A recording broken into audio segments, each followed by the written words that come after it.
자, 안녕하세요. 집합 두 번째 시간입니다. 우리가 앞에서 집합을 이제 만들고 집합의 개념 그리고 표현하는 방법들 배웠었죠. 그래서 어떤 여러 가지 원소들이 있을 때 공통적인 성질을 가지는 것, 같은 성질을 가지는 것을 한 덩어리로 만들어서 그걸 집합이라고 표현을 했고요. 이런 집합을 여러 가지 표현하는 방법들, 또 집합이 가지고 있는 기본적인 관계, 성질을 살펴봤습니다. 자, 이제 집합을 이용해서 우리가 진짜 세상에 여러 가지 복잡한 것들을 간단하게 만들어 보는 방법, 그중에 특히 간결하고 논리적인 방법들을 살펴보려고 하는데요. 자, 이 집합에 그렇게 하려면 이제 집합을 계산할 수 있어야 되잖아요. 그래서 이것들을 우리가 집합의 연산이라고 하고요. 이거는 마치 수에서 수를 이용해서 여러 가지 양을 표현하고 그것들을 계산을 통해서 간단하게 만들어 가는 것과 거의 비슷합니다.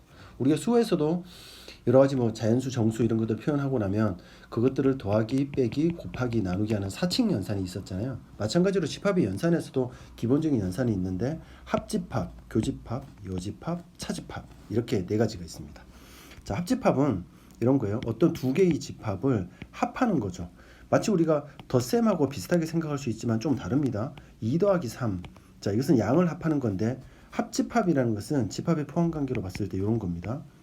조건제시법으로 표현해 보면 x바 x는 a에도 속하고 또는 그래서 영어로 or이라고 쓰고 x는 b에도 속하는 것 이런 거 얘기하는 거예요. 자, 벤 다이어그램으로 표현한다면 이런 거죠. 우리 두 집합의 관계는 항상 이런 걸 기본 모델로 하는데요. a에도 속하거나 또는 b에도 속하는 거. 그래서 a, b에 속하는 거 다 모아놓은 거 이런 얘기입니다. 자, 합한다는 개념 비슷하지만 수하고 조금 차이점이 있죠. 비교해서 한번 보세요. 자, 교집합은 a, b의 교집합은 자, 지금부터는 벤 다이어그램으로 한번 해볼게요. 그냥 자, x가 a에 속하고 b에도 속하는 거예요. a에도 속해야 되고 b에도 속해야 되니까 그림으로 본다면 a, b에 동시에 속해야 되잖아요. 그래서 여기 만나는 여기만 해당하는 거죠. 자, 여집합은 우리가 a의 여집합 이렇게 표현하고요. 이거는 전체 집합과의 관계에서 볼 수 있는데 전체 집합이 이렇게 있으면 u에는 속하지만 a가 아닌 것 이렇게 표현돼요. 그래서 a 바깥쪽에 있는 것 요걸 얘기를 합니다. 이렇게 식으로 표현되는 것도 우리 책을 찾아서 꼭 보세요. 그 다음 차집합은 AS, B를 빼준 건데 빼준 거는 뭐 3 빼기 2하고 비슷하냐? 그렇진 않은데 약간의 차이점이 있습니다. 자, A 집합이 있고 B 집합이 이렇게 있으면 A에는 속하면서 동시에 B가 아닌 거니까 B 바깥쪽에 있는 거 요걸 얘기를 하는 거죠. 자, 이게 차집합입니다. 자, 교집합도 곱하기랑 좀 비슷한 면이 있지만 역시 차이가 있다는 거 한번 살펴보고요. 자, 이렇게 기본적인 계산, 연산을 배우고 나면 우리가 복잡한 어떤 상황들을 다양한 복잡한 연산으로 표현되겠죠. 복잡한 어떤 계산들이 있을 텐데 그것들을 여러 가지 연산 법칙을 통해서 간단하게 만들어갈 수 있는데 이것은 수에서도 그대로 있었어요. 수에서도 보면 교환법칙, 결합법칙, 분배법칙 같은 세 가지 기본적인 계산들이 있었잖아요. 예를 들면 수에서의 교환법칙은 이런 거죠. 2 더하기 3은 하나, 3 더하기 2를 하나 똑같다는 거. 따라서 우리 집합에서도 이렇습니다. 이 합집합 A 합집합 B 하나, B 합집합 A를 하나 결과가 똑같다 이런 얘기죠. 바꿔 쓸 수 있다는 거예요. 이거는 수에서와 마찬가지로 교집합에서도 똑같이 이렇게 바꿔 쓸 수 있습니다. 자, 이것 뭐 곱셈도 마찬가지죠. 교환법칙 더하기하고 곱셈에서 교환법칙 그대로 성립되고요. 결합법칙은 같은 계산을 두 번 할 때잖아요. 예를 들어서 이렇게 더하기를 할 때 앞에 걸 먼저 계산하나 뒤에 걸 계산하나 순서에 상관없이 똑같다는 게 결합법칙이 되는데 이거는 교집합 이게를 할 때도 똑같습니다. 앞에 거를 먼저 교집합하고 뒤에 걸 하나 A 교집합, B 교집합, C 하나 똑같고요.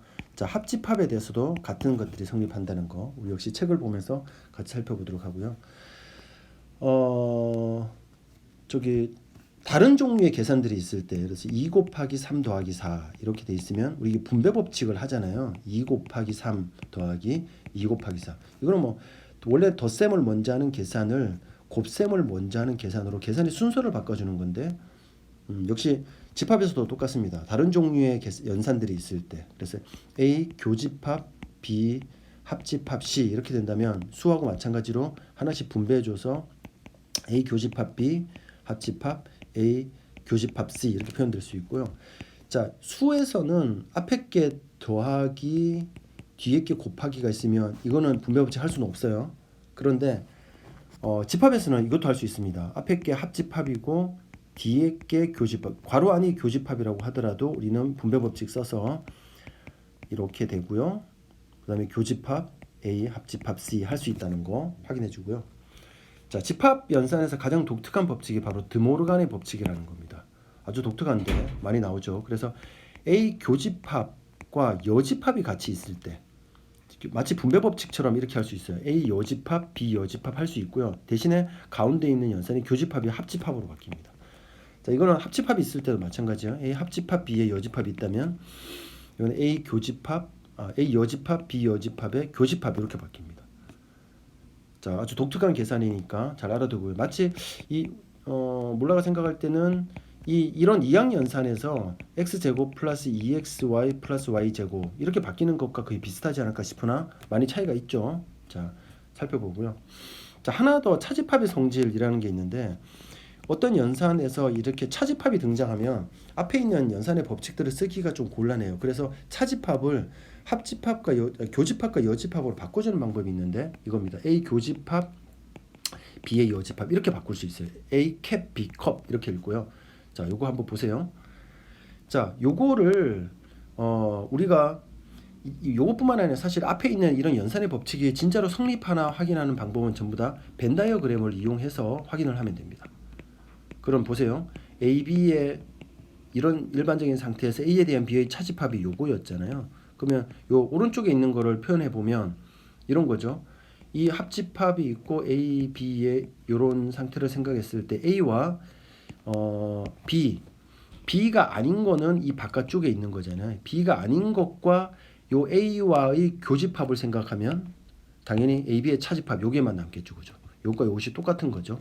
자, 그래서 이 계산과 이 계산이 같다는 거 확인할 수 있습니다. 자, 이런 것들을 이용하면 여러 가지 복잡한 연산을 되게 간단하게 만들 수 있는데 먼저 이제 기본적으로 응용되는 몇 가지를 한번 살펴보도록 할게요. 역시 지금부터 얘기하는 것들은 다 벤 다이어그램을 통해서 확인을 해보면 되겠습니다. 예를 들면 이런 거예요. 이거 외울 게 절대로 아니고 그냥 상식적으로 이 벤 다이어그램을 그려가면서 음미를 해보면 됩니다. A와 A의 합집합은 A가 되겠죠. A와 A의 교집합도 A가 되겠죠. A와 공집합의 합집합은 있으나 마나한 거죠. 그런데 어떤 집합과 이어서 A는 어떤 집합입니다. 공집합의 교집합은 그럼 공집합이 되겠죠, 그죠? 자, 왜 이렇게 되는지 한번 음미를 해보세요.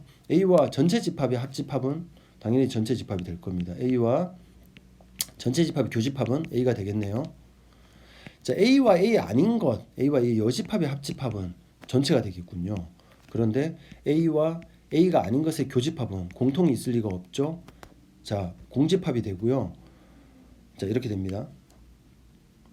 공집합이 하니까 생각났는데 어떤 두 집합에 대해서 이 교집합이 AB의 교집합이 공집합인 상태를 우리는 서로 소 이렇게 얘기를 합니다. 용어 하나 더 넣고요. A 여집합의 여집합은 A가 아닌 것을 아닌 것 다시 뒤집으면 다시 원래 집합이 A가 됩니다. 다 확인을 해볼 수 있습니다. 자, 이런 여러 가지 성질들 뭐 이렇게 책 찾아보면 많이 나와 있는데요. 자, 문제 하나 조금 풀어보도록 할게요. 이런 복잡한 연산을 이용해서 도대체 어떤 문제들을 해결할 수 있나 하나 살펴볼게요. 자, 예시 문제 한번 보죠. A 교집합 A와 AB의 교집합의 여집합 이런 거 한번 볼까요? 이 되게 복잡한 계산이잖아요. 자, 괄호 하나를 먼저 계산하면 교집합을 먼저 한 다음에 역시 여집합을 해서 다시 앞에 교집합이라는 계산을 하게 됩니다.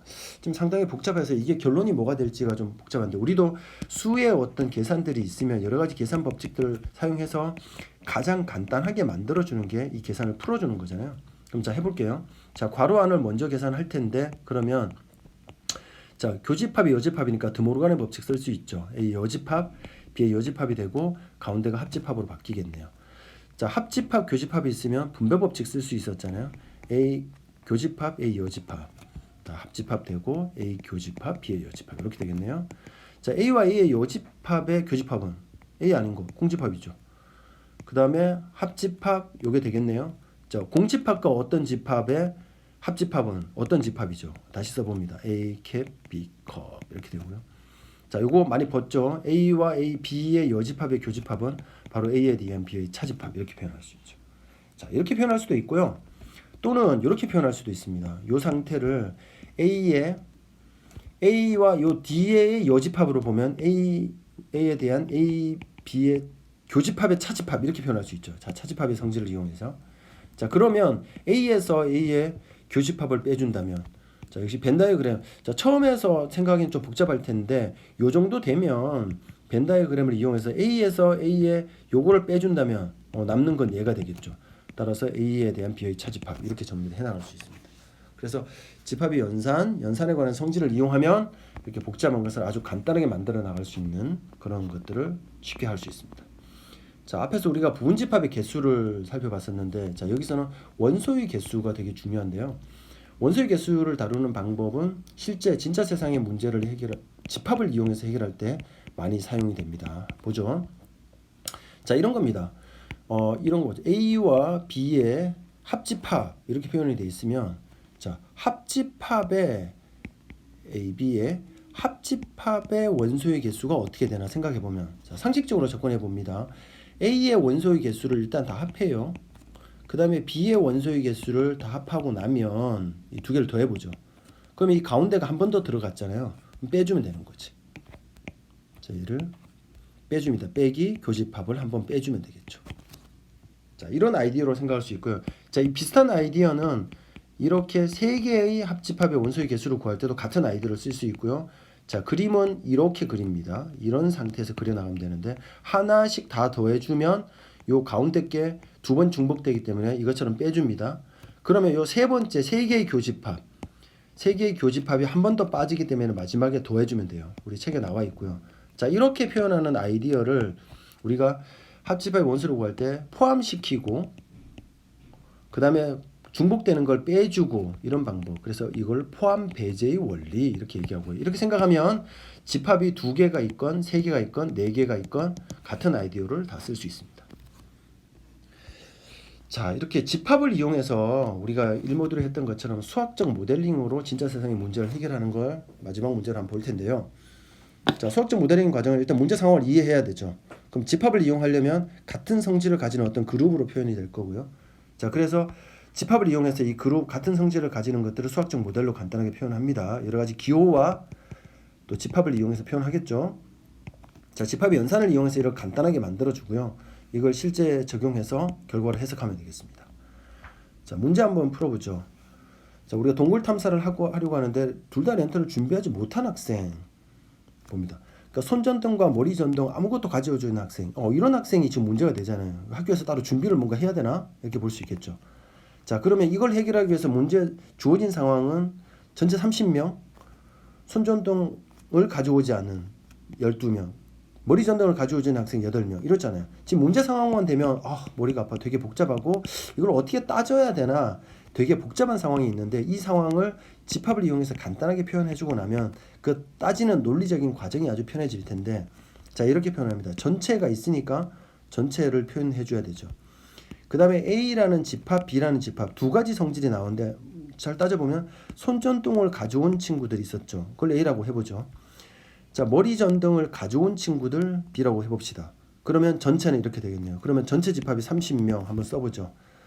자, 손전등을 가져오지 않은 학생이니까 A의 요집합 생각해 볼 수 있겠네요. 이게 12이라고 했잖아요. 그러면 손전등을 가져온 친구들은 전체에서 A를 빼주면 되겠죠. 따라서 18 이렇게 표현되겠네요. 이 18. 자, 머리전등을 가져오지 않은 학생이 8명이라고 그랬거든요. 그러면 머리전등을 가져온 학생 B가 되겠네요. 그건 전체에서 8 빼니까 22 이렇게 되겠네요. 자, 이거 22입니다. 자, 우리가 그리고 하나 더 있네요. 둘 다 손전등과 머리전등을 모두 가져온 학생이 15명이니까 자, 이거를 역시 집합을 이용해서 표현해주면 이렇게 되나요? A도 가져오고 B도 가져오니까 교집합 이렇게 되겠네요. 이것이 15. 자, 그러면 우리가 지금 알아야 되는 건 뭡니까? A도 안 가져오고 B도 안 가져온 교집합이죠. 둘 다 동시에 안 가져온 그런 개수가 이게 궁금하잖아요. 자, 그러면 이거를 지금 식을 이용해서 표현하면 자, 이렇게 표현되는 거 우리 드모르간의 법칙에서 다 본 거죠. 그럼 얘는 A 합집합의 여집합 이렇게 표현할 수 있잖아요. 자, 그러면 합집합의 여집합이라는 얘기는 전체 집합의 개수에서 합집합을 빼주면 될까요? 이렇게 되면 된다는 거 생각할 수 있겠네요. 자, 그럼 합집합을 구하면 되겠군요.